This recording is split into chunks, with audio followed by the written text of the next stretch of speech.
Alhamdulillah, di malam hari ini kembali kita duduk di Masjid Pontrenis. Salawat dan iringan salam kita hadiahkan kepada Rasul kita, Nabi besar Muhammad sallallahu alaihi wa ala alihi wasallam.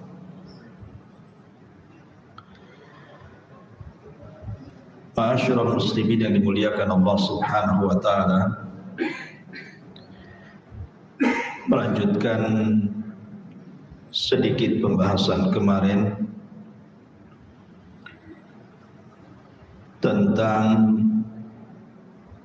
perintah Allah Subhanahu wa taala, wa qulu lin-nasi husna.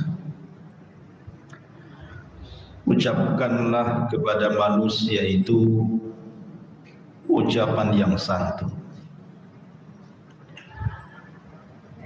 karena dampak daripada ucapan yang kasar itu sangat menyakitkan manusia. Terkadang manusia lari dari kita. Tetapi yang ingin saya jelaskan malam ini, meneruskan kaidah-kaidah bagaimana cara menghadapi orang yang lisannya tajam, supaya lisan-lisan itu tidak menembus hati kita dan tidak mempengaruhi sedikit pun kepada hati kita, sehingga kita tidak sedih.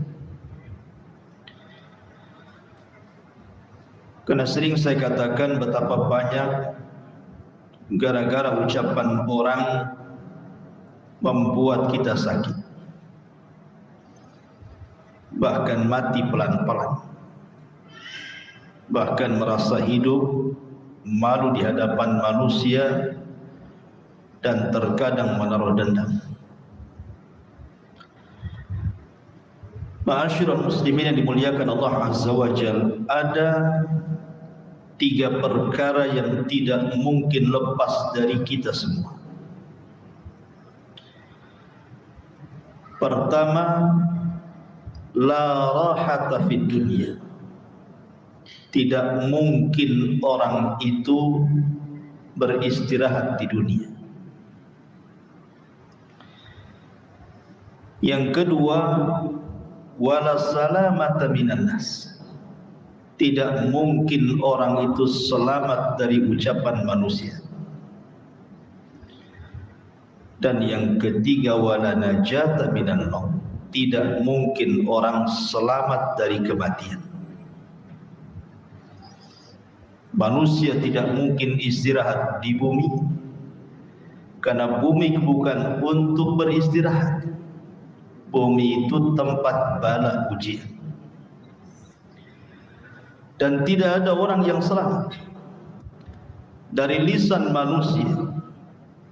Bagaimanapun antum menghindar dari lisan manusia, tetap lisan manusia menembus hati antum, dan tidak mungkin orang itu selamat dari kematian. Makanya manusia itu pasti akan disakiti, dan pasti akan lelah hidupnya, dan pasti akan mati. Itu kaidah. Ma'asyiral muslimin yang dimuliakan Allah Azza wa Jalla, dari sinilah muncul kewajiban sabar.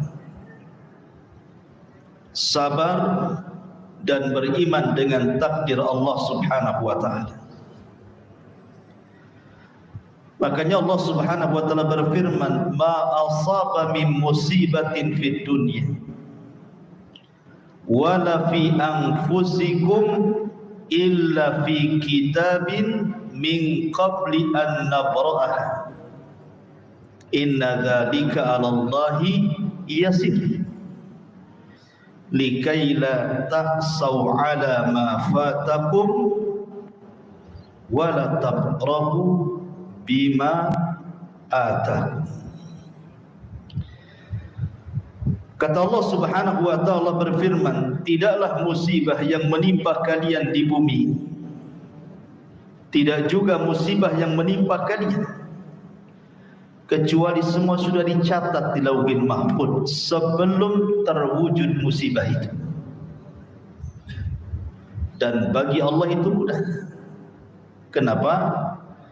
Supaya kalian tidak terlampau sedih ketika tertimpa musibah dan tidak terlampau senang kalau mendapatkan nikmat.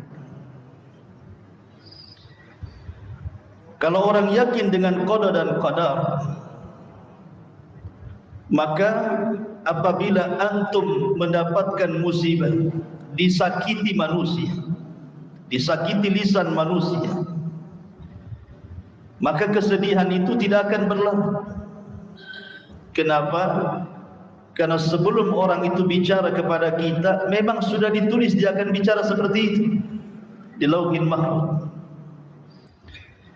Dan kalau seandainya ada orang yang memberikan nikmat banyak kepada antum, antum pun tidak terlalu senang, karena memang sudah dicatat 500 tahun sebelum Allah menciptakan langit dan bumi. Lalu apa masalahnya? Dari sini kata para ulama, la tahzan, jangan bersedih. Semua sudah ditakdirkan Allah Subhanahu wa taala. Ngapain harus ngurung diri gara-gara ucapan manusia? Apakah dengan mengurung diri, mengunci pintu dan jendela sampai menaruh kertas di ventilasi supaya jangan ada yang masuk gitu, tetap saja antum dibicarakan orang? Jangan-jangan sakit jiwa orang itu, enggak pernah keluar rumah katanya. Padahal maksudnya menghindari ucapan manusia kan?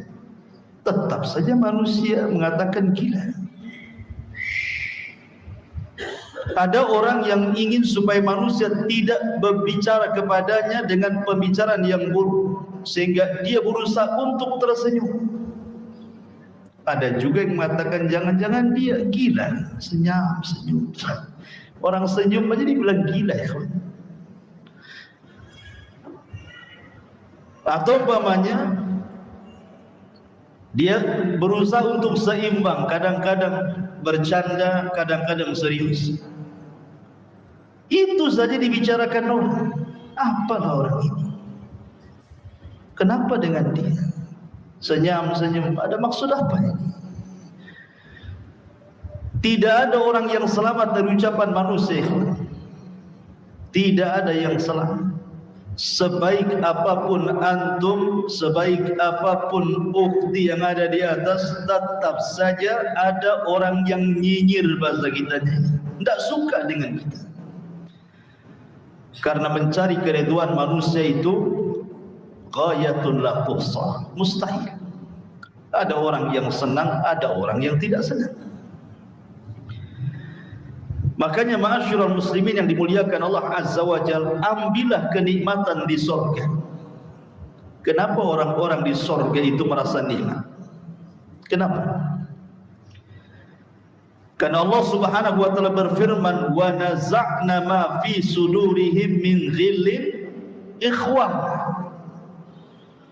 Kenapa ahlil jannah, orang-orang di surga itu senang hatinya, tidak pernah bersedih? Karena dicabut dalam hatinya perasaan dengki. Tidak ada kedengkian di ahli surga itu. Allah jadikan satu hati. Yang ingin saya katakan, ikhwan, kalau mobil antum kotor, bawa ke karwas langsung bersih. Kalau piring kotor, beli sunlight, cuci bersih, mengkilat, bisa ngaca tuh di piring. Tapi kalau hati kotor, tidak mungkin antum minum baik, nggak akan bersih, mati yang ada itu. Artinya kalau hati itu sudah kotor, berat untuk membersihkan hati itu. berat, sulit untuk membersihkan hati. Maka jangan sampai kemudian hati yang bersih ini dikotori dengan ucapan manusia, kemudian menimbulkan dendam kepada mereka. Maka gunakan akal kita, rahatul bal, rahatul bal, buat hati ini tenang supaya otaknya encer. Maknanya apa? Jangan pedulikan manusia. Jangan pedulikan manusia. Ma'asyiral muslimin yang dimuliakan Allah Azza wa Jalla, musuh antum sedang membakar hatinya dengan api dendam. Jangan sampai api itu Anda pindahkan kepada hati antum. Kalau hati sudah terbakar, yang terjadi apa? Jadi syaitan dia. Biarkan dia yang terbakar. Jangan pula kemudian api dipindah ke hati kita. Biarkan dia yang terbakar.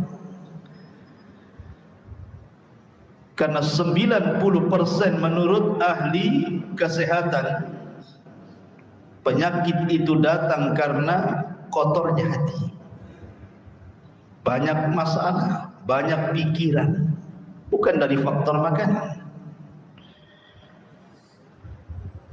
Makanya saya katakan bahwa senjata yang paling ampuh melawan musuh itu tidak mesti dihadapi. Terkadang ada orang yang menyangka bahwa kalau tidak dihadapi, kalah kita, terhina kita. Tidak mesti musuh dikalahkan itu dengan kita menghadapi mereka, cacian dibalas cacian, bukan itu. Terkadang musuh itu bisa tumbang dengan sendirinya tanpa harus ada perlawanan. Saya contohkan Ashabul Kahfi. Allah Subhanahu wa taala tidurkan 3 abad lebih. Ketika terbangun, musuhnya sudah kalah. Padahal Ashabul Kahfi tidak mengangkat senjata, tidak mengerahkan pasukan, tidak mengangkat senjata-senjata canggih untuk melawan kerajaan Romawi. Cukup tidur 3 abad, kalah musuh. Jadi kalau antum ingin kalahkan musuh, tidur aja 3 abad. Bukan itu maksud. Maksudnya senjata melawan musuh itu, maksudnya musuh yang suka nyakiti kita, caci maki kita, tidak suka dengan kita. Senjata yang paling kuat itu maafkan mereka.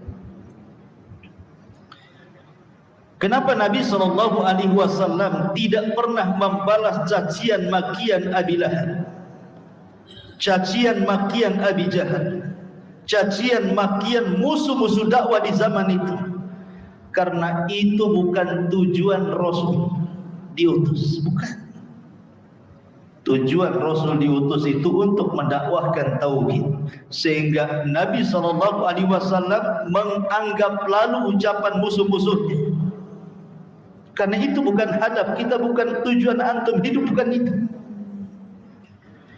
Kalau antum disibukkan dengan melayani orang-orang yang mencaci, dia caci, antum caci balik. Dia menghina, antum hina balik. Dia gibah, antum gibah balik. Sampai kapan?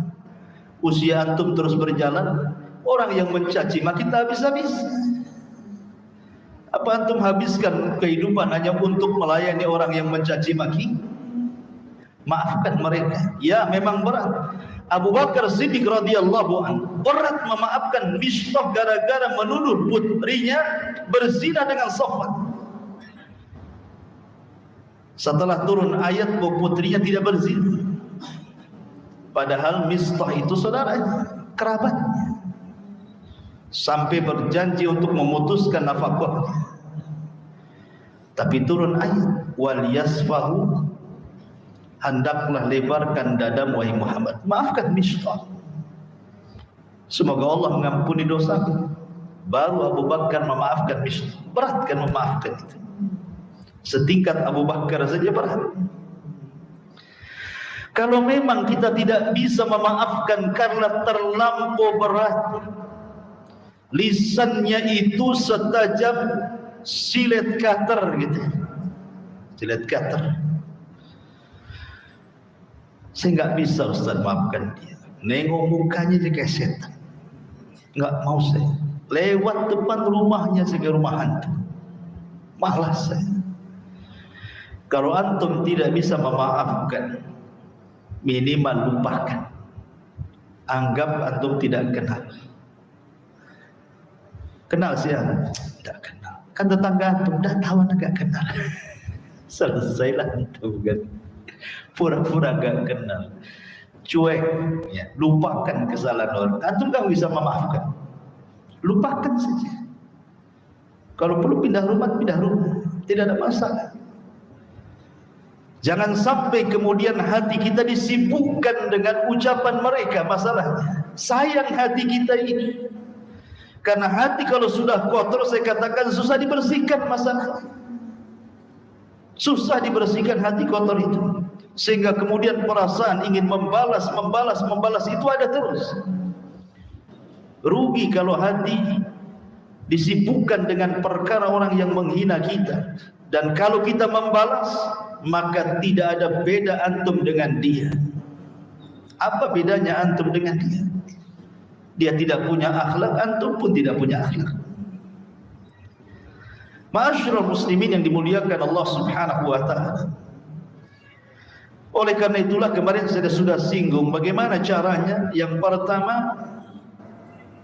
tinggalkan ucapan manusia. Saya ulas sedikit.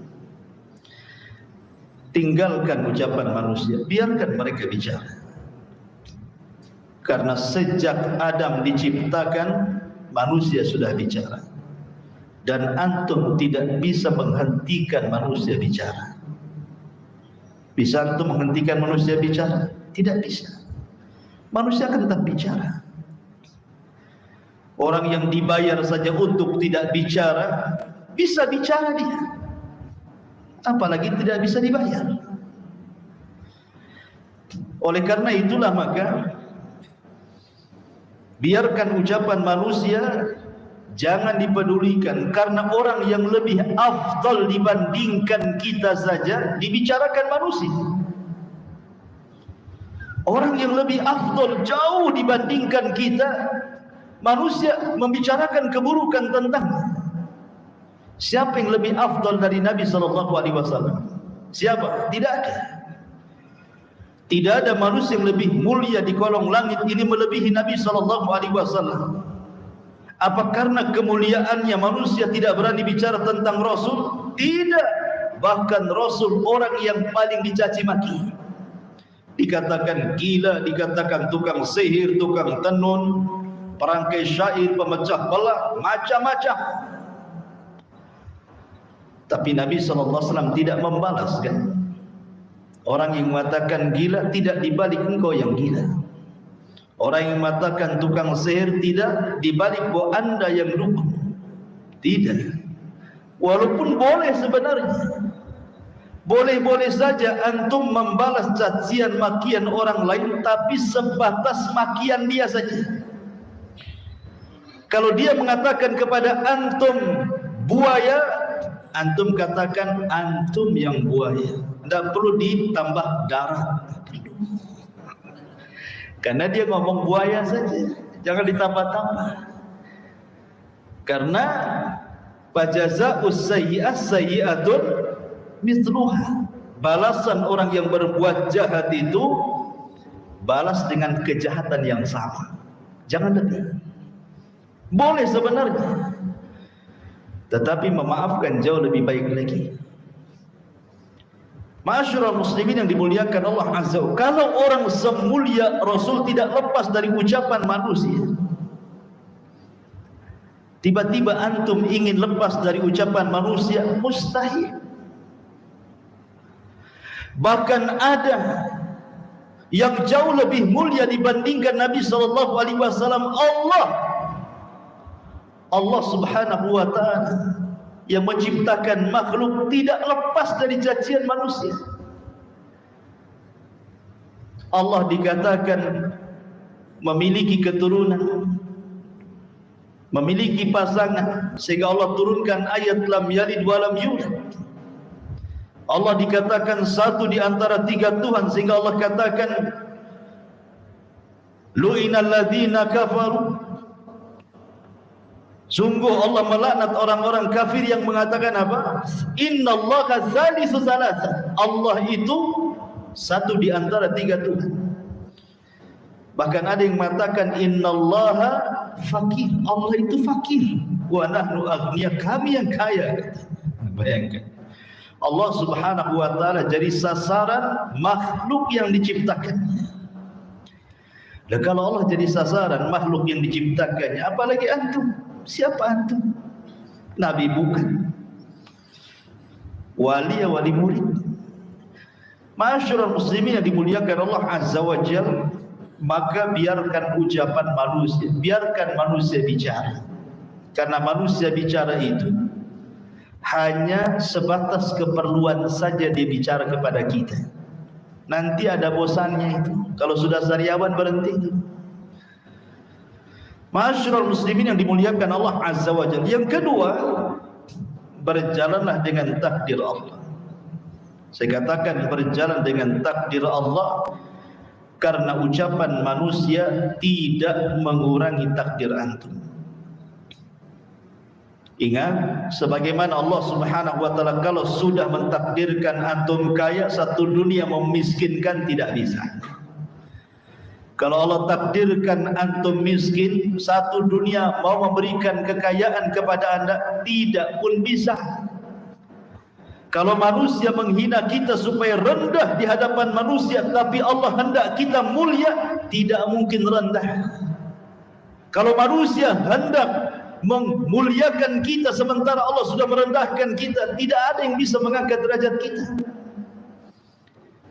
Ma'asyiral muslimin yang dimuliakan Allah Azza wa Jalla, oleh karena itulah maka berjalan dengan takdir. Karena takdir itu tidak mungkin dirubah dengan ucapan manusia. Ma'asyiral muslimin yang dimuliakan Allah Azza wa Jalla, justru terkadang orang-orang yang menyakiti kita ini, ikhwan, justru mereka hancur sebelum orang yang disakiti. Karena ucapan manusia itu tidak bisa memendekkan usia, atau kebaikan manusia tidak bisa pula memanjangkan usia. Saya ulangi, celaan manusia tidak mungkin memendekkan umur manusia. Pujian manusia juga tidak mungkin memanjangkan umur manusia. Abu Lahab, Abu Jahal mencaci maki Rasul. Siapa yang dulu mati? Abu Lahab mati dulu, Abu Jahal mati dulu. Artinya bahwa celaan musuh-musuh Allah kepada Rasul tidak menjadikan Rasul pendek umur, kan? Tidak. Karena umur itu adalah takdir Allah Subhanahu wa taala kepada manusia. Bahkan Jurayz, ingat kisah Jurayz Bani Israel, seorang abid dituduh berzina. Didatangkan buktinya wanita pelacur. Tiba-tiba kemudian Allah berikan karamah, dicubit bayinya. Man abuk, siapa bapakmu? Dia mengatakan, bapakku, kata bayi ini, itu dia tukang gembala kambing. Maka orang-orang minta maaf kepada Jurayz dan siap membangunkan tempat ibadah yang sudah dihancurkan dari emas. Tapi Jurayz tidak mau. Ya. Ma'asyiral muslimin yang dimuliakan Allah Subhanahu wa taala, maka tanamkan kemuliaan. Tanamkan kemuliaan dalam hati kita, bahwa kita ini makhluk yang mulia, tidak bisa dihinakan manusia lain.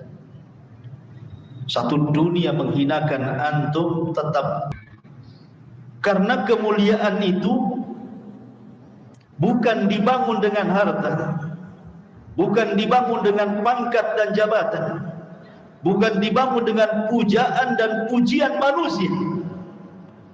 Bukan berarti kalau anggaplah satu kampung di sini memuji antum, mereka bertepuk tangan kepada antum, tiba-tiba antum jadi mulia. Tidak.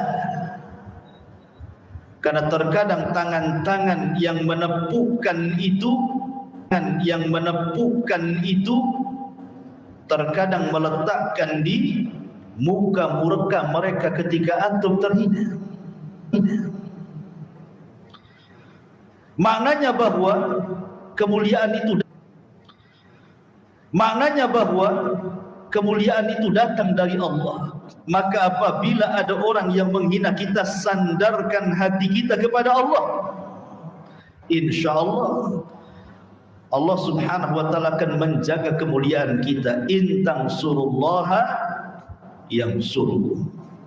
Kalau Allah, kita menolong agama Allah, mengaitkan hati kita kepada Allah, tidak ada manusia yang bisa mencelakakan kita dengan ucapan mereka. Ma'asyiral muslimin yang dimuliakan Allah Azza wa Jalla. Yang ketiga, tentara Allah untuk melawan musuh itu sangat banyak sekali. Tidak perlu antum yang melawan musuh. Minta kepada Allah Azza wa Jalla agar Allah yang mengirim tentara-tentaranya untuk mengalahkan musuh. Karena terkadang kita sibuk untuk membalas dendam, kita sibuk terkadang. Harus mengeluarkan uang, mengeluarkan tenaga, mengeluarkan pikiran. Ngapain? Kita punya Allah yang tidak pernah tidur. Minta kepada Allah Subhanahu wa taala bahwa orang-orang yang menzalimi kita, nanti Allah akan balas, karena ada kaidah kama tadinu tudan. Sebagaimana dia telah menyakiti kita, nanti Allah akan kirim orang yang menyakiti dia. Itu hukum karma. Orang kalau menyakiti orang, siap-siap saja ada orang yang menyakiti dia. Karena Allah Subhanahu wa taala banyak tentaranya. Tinggal suruh saja. Idza arada syai'an an yaqula lahu kun fayakun. Bagi Allah itu mudah. Ma'asyiral muslimin yang dimuliakan Allah Subhanahu wa taala. Kemudian juga kemarin saya singgung beberapa kaidah. Jadikan orang yang memuji kamu dan orang yang mencela kamu, ij'al man madahaka wa man syatamaka sawa. Jadikan orang-orang yang memujimu dan mencelamu sama saja di hati kita. Karena biasanya orang yang mencela kita itu dia tidak memiliki yang kita miliki, makanya dia mencela. Contoh umpamanya, ada orang yang berada di perkumpulan, kemudian ada gesekan, saling mencela. Kalau orang itu diam saja kemudian dicela, orang yang mencela itu sebenarnya tidak memiliki apapun yang ada pada orang yang dicela. Sehingga celaan itu muncul karena hasad. Dan orang hasad itu karena tidak memiliki apa yang dimiliki orang yang dihasadinya, makanya dia mencela. Jadi sesungguhnya kita yang sedang dicela itu memiliki keistimewaan sehingga dicela orang. Kalau dia memiliki apa yang kita miliki, tidak mungkin dia mencela. Ma'asyiral muslimin yang dimuliakan Allah Azza wa Jalla. Makanya dari sini kata para ulama, jangan melihat kepada ucapan mereka. La taltafit, jangan palingkan pandangan kita kepada orang yang mencela, supaya terbedakan mana yang baik dan mana yang buruk. Kemudian ulama juga mengatakan kalimat yang menyakiti antum itu hakikatnya sedang mengangkat derajat kita di akhirat. Jadi kalau kita diam saja, sabar, ikhlas, ridha gitu ya, dicaci maki, biarkanlah gitu. Hakikatnya antum sedang diangkat derajatnya di akhirat tanpa harus beramal. Karena terkadang ada surga itu tidak bisa diraih dengan sholat, ada surga tidak bisa diraih dengan puasa, ada surga tidak bisa diraih dengan ibadah-ibadah yang lainnya. Surga itu ada tingkatan yang hanya bisa diraih dengan sabar. Kapan orang itu sabar? Ya salah satunya ketika mendapatkan cacian, makian, hinaan, gibahan orang lain kan. Disitulah waktunya kita sabar. Kapan lagi? Justru itulah waktunya kita bersabar. Kalau enggak ada orang yang musuhi kita, kapan antum bersabar coba? Nah, itu kesempatan antum meraih surga. Sabar. Ma'asyiral muslimin yang dimuliakan Allah Subhanahu wa taala. Kemudian juga kata para ulama, orang yang menghina antum, dia pasti mati. Sebagaimana orang yang memuji antum pun pasti dia mati. Orang yang memaki mati, orang yang memuji mati juga. Apa maksudnya? Kalau orang yang mencela pasti mati, orang yang memuji juga pasti mati, sementara kita berjalan dengan waktu dan kita pun orang yang dicela pasti mati, semua akan mati. Yang mencela dan yang dicela pasti mati, yang memuji dan yang dipuji pasti mati. Kalau seandainya kemudian hidup kita hanya satu hari atau satu kali di dunia disibukkan dengan ucapan manusia, lalu apa yang anda bisa lakukan untuk bekal setelah kehidupan kita? Asyik sipu saja melayani orang gitu. Ma'asyiral muslimin yang dimuliakan Allah Azza wa Jalla, maka jadilah orang yang berakal di tengah-tengah orang gila. Anggap saja orang itu gila, kita yang berakal. Kalau antum layani sama-sama juga antum gila. Karena biasanya kalau antum orang baik kemudian antum dihina, seolah-olah mereka itu ingin antum seperti malaikat. Seperti seorang ustaz kemudian dicaci. Anggaplah ustaz di sini dituduh korupsi, laporannya enggak jelas, ini uangnya hilang kemana, akhirnya disebarkan, oh jangan-jangan ustaz itu korupsi. Maunya yang menuduh ustaz itu korupsi, ustaz itu jadi malaikat. Paham enggak?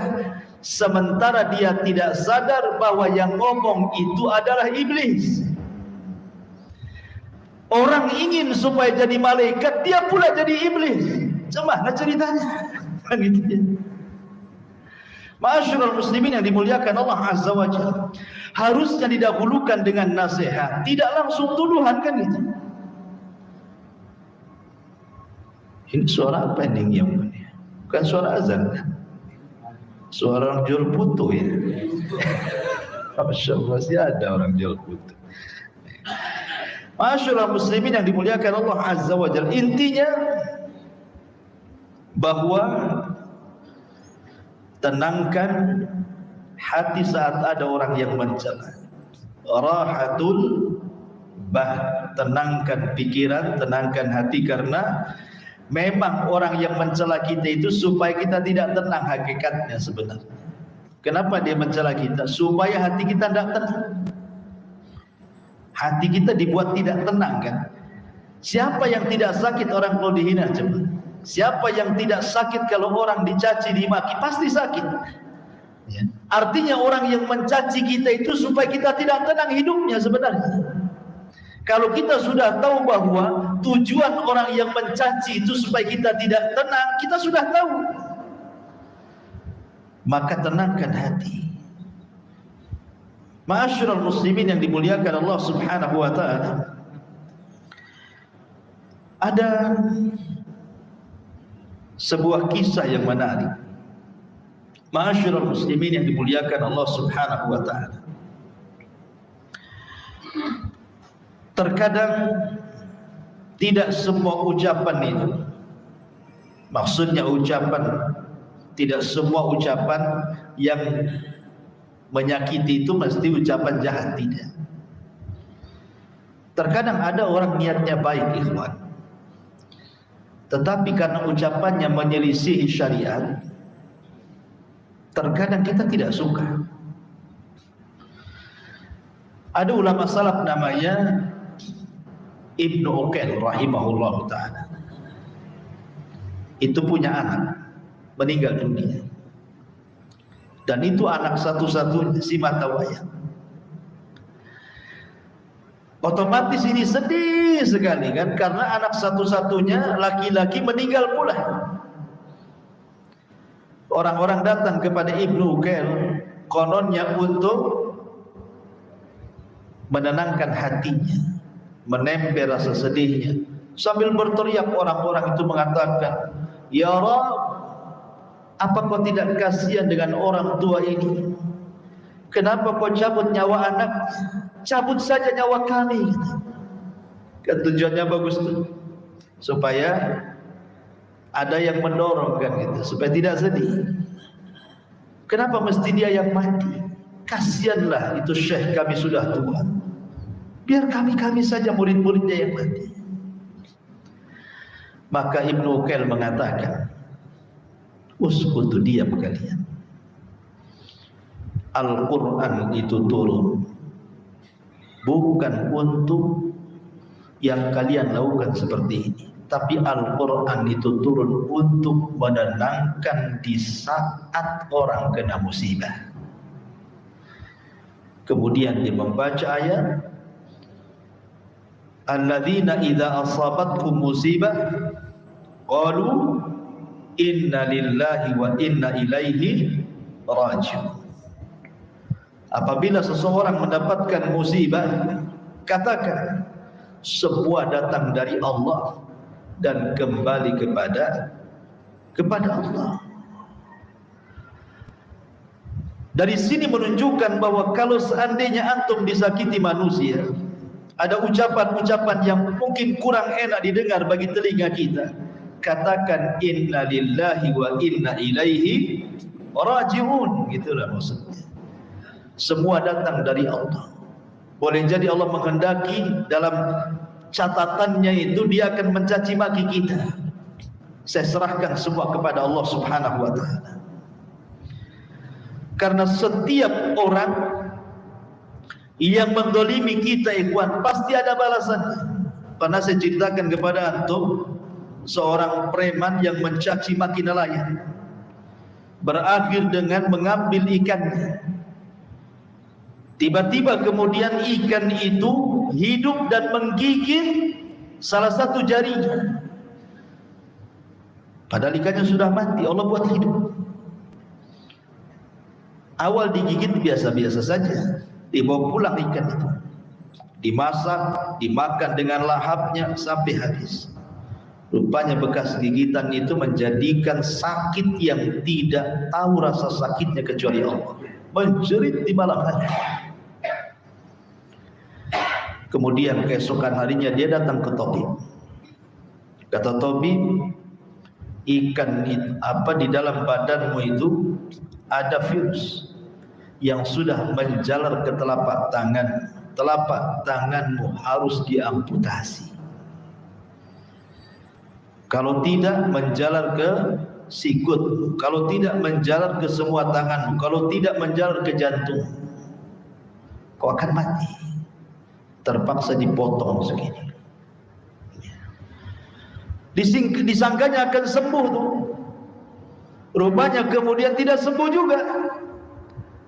Datang lagi ke dokter, kata dokter, aku heran penyakitmu, kenapa menular sampai ke sikut? Terpaksa dipotong lagi sampai di sini. Dikiranya sembuh, rupanya merembet lagi. Harus dipotong semuanya sampai sini. Dokter makin heran, coba ceritakan, sebenarnya kamu kenapa? Kemudian dia mengatakan, aku sudah mencaci maki fulan, aku mendolimi fulan dengan mengambil ikannya. Tiba-tiba ikan itu hidup dan menggigit aku. Kemudian aku memakan dan memasaknya. Sampailah inilah cerita singkat, akhirnya aku seperti ini. Maka sang dokter, karena orang soleh, dia mengatakan, coba kalau seandainya engkau sebelum datang ke sini, waktu digigit itu, kau carilah orang yang kau zalimi, minta maaf. Saya yakin tanganmu tidak ada satu pun yang dipotong. Sebelum aku potong tanganmu habis, cobalah kau cari orang yang kau zalimi itu. Akhirnya dia cari tuh orang yang dizalimi itu.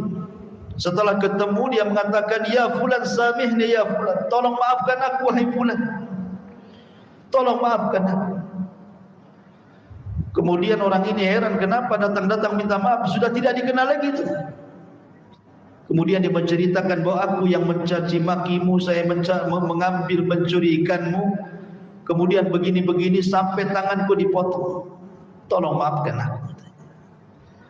Akhirnya kemudian sang nelayan pun mengatakan, ya aku maafkan kamu. Subhanallah, ketika orang ini mengatakan ku maafkan kamu, hilang rasa sakitnya. Kemudian sebelum ditinggalkan, orang zalim ini mengatakan kepada sang nelayan, maaf, waktu aku mengambil ikan, mengancam kamu, mencaci maki kamu, aku lihat lisanmu bergerak-gerak, kau ngomong apa? Gitu ya.